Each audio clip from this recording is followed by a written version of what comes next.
je mettrais Martin Fourcade, je mettrais Didier Deschamps, je mettrais Kylian Mbappé, Zinedine Zidane, Teddy Riner, Florent Manodou, Thierry Henry. Si t'es capable de m'amener les sportifs que je viens de te citer, ce Koh-Lanta-là, on part le tourner demain.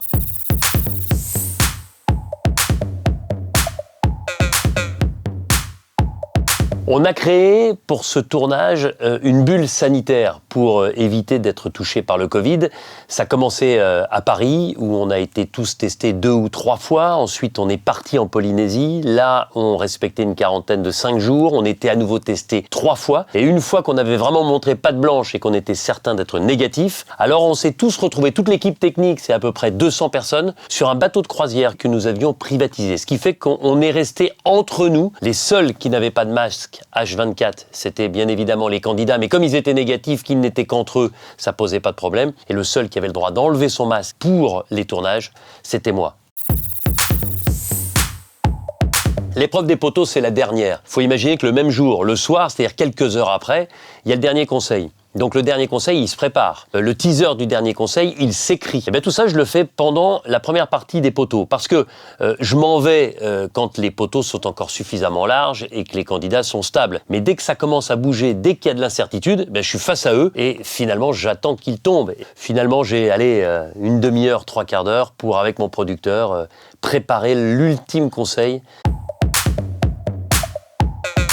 Quand je travaillais au Club Med, c'était pendant mes études, j'étais maître nageur, j'étais éducateur de tennis. C'est là que j'ai pris le micro pour la première fois. Parce que le soir, au spectacle, il y avait 2 catégories. Il y avait ceux qui aimaient danser et qui faisaient le show, puis il y avait ceux qui aimaient présenter. Et moi, je préférais présenter pour 2 raisons. 1, parce que j'étais plus à l'aise avec un micro qu'en dansant. Et 2, parce que la présentation demandait moins de répétitions. Donc le soir, après le spectacle, les danseurs répétaient et moi, je pouvais me barrer, soit dormir, soit m'amuser. Et c'est là que j'ai eu la fibre de la présentation, c'est une certitude. C'est une évidence que le Club Med, ça m'a permis d'acquérir de l'aisance, un peu de maturité nécessaire, essentielle pour présenter un programme comme Koh-Lanta. Parmi tous les programmes qui existent à la télévision, Koh-Lanta aurait été le seul où j'aurais pu m'inscrire au casting parce que ça représente ce que j'aime dans la vie, le voyage, le dépassement de soi, la compétition et puis cette espèce d'idéal de la démerde seule sur une île déserte à la Robinson Crusoe. J'essaye régulièrement les épreuves. J'en ai 2 épreuves préférées. C'est le parcours du combattant parce que j'aime bien courir, parce que j'aime bien les obstacles, mais je préfère encore les épreuves aquatiques parce que moi je suis plus fort sur et dans l'eau que sur terre et les pierres sous l'eau. Vous savez, les pierres que vous devez porter dans vos bras, en apnée, sous l'eau, en marchant et en rapportant la pierre le plus loin et le plus vite possible pour aider votre équipe. Moi, je préfère la chemise au t-shirt, globalement. Je trouve que c'est plus élégant. Mais j'ai un petit complexe, j'ai l'impression d'avoir des bras un peu menus, donc je préfère les manches longues aux manches courtes. Et pourquoi des chemises en jean ou pourquoi des chemises foncées? Tout simplement parce qu'on est dans des zones où il fait extrêmement chaud et il y a forcément la transpiration. Si vous mettez une chemise bleu ciel, les auréoles se voient beaucoup plus que sur une chemise bleu marine, noire. Et puis pour l'anecdote, j'ai au moins 4 chemises identiques que je peux changer. Et puis parfois, on voit un peu d'humidité, mais c'est la vie aussi.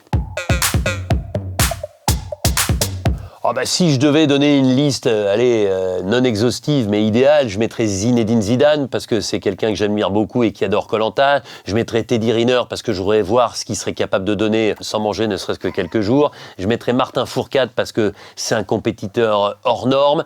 Je mettrais Didier Deschamps parce que je pense qu'en termes d'organisation et de stratégie, il serait pas mal. Je mettrais Kylian Mbappé parce que dans le parcours du combattant, je pense qu'il y a même des obstacles qu'il ne verrait pas tellement il court vite. J'en ai oublié un, peut-être le plus grand fan de Koh-Lanta parmi les sportifs d'exception, Thierry Henry. À chaque fois que Thierry Henry, je le croise, on parle de Koh-Lanta, il adore cette émission. Si tu es capable de m'amener les sportifs que je viens de te citer, ce Koh-Lanta-là, on part le tourner demain.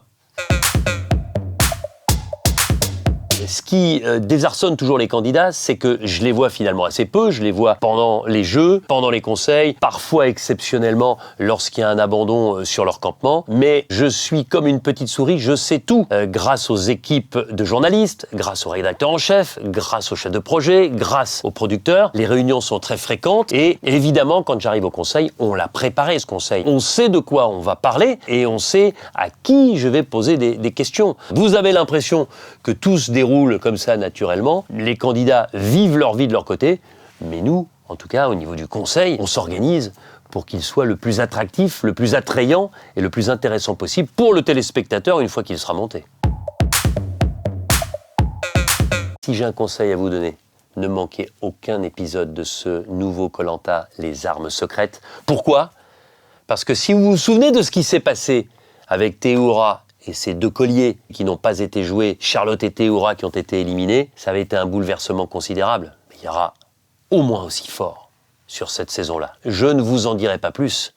À vous de regarder maintenant. Dominique